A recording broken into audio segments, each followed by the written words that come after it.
I couldn't do this work if I didn't have a mindful self-compassion practice.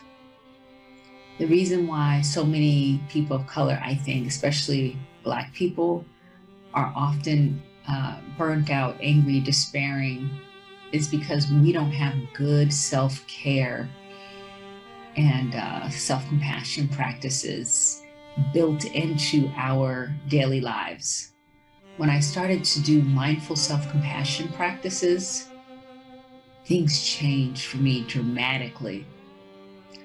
All of a sudden, being here wasn't so difficult to get to, and it wasn't just a place of pain to avoid. Here is also greenness. And to cultivate that greenness here takes mindful self-compassion practices. So I do a metta meditation. Again, we have that out there available for folks. We do holding space for transformation meditations. We do something called feel flow. I mean, we know that you are a body, a mind, a heart, and a spirit. And all of that needs to be tended to so that you can show up in alignment. So what you say and what you do and how you be are in alignment. None of us is perfect. I am not perfect. I am constantly learning and growing.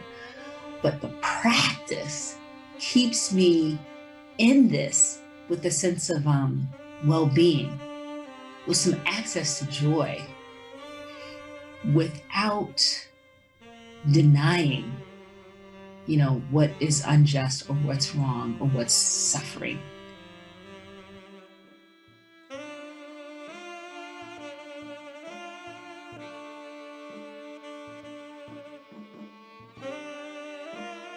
We start with awareness. That really is the first step. And how you build your awareness is you take stuff down and you put stuff in that's going to shake you up. So for example, who are you listening to for your news? Do you know there's something called good Black news that's out there that's not about horrible things happening to Black people? You should check that out. Or who are the experts that you go to? When you think about getting a lawyer or an accountant or a dentist, do you think, here's an opportunity for me to diversify my life and make sure that I'm not living in a white bubble? Who is out there? Because when you put your money into Black and brown people's hands, that money then goes into other Black and brown communities. So it helps to shift the economic disparity.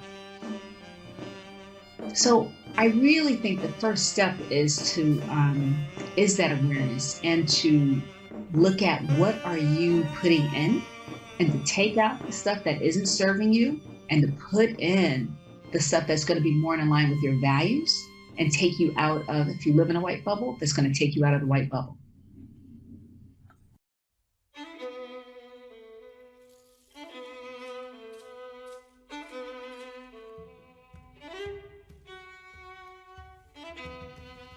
Take a breath. Okay, now, what can I do? I can choose who I listen to, who I hire, who I pay money to. When I'm sitting in a board meeting, I can say, why does the board look this way? I can say, how do we know we're serving those people? And of the people we serve, what percentage of them are people of color? I can ask uncomfortable questions. Do you see what I'm saying?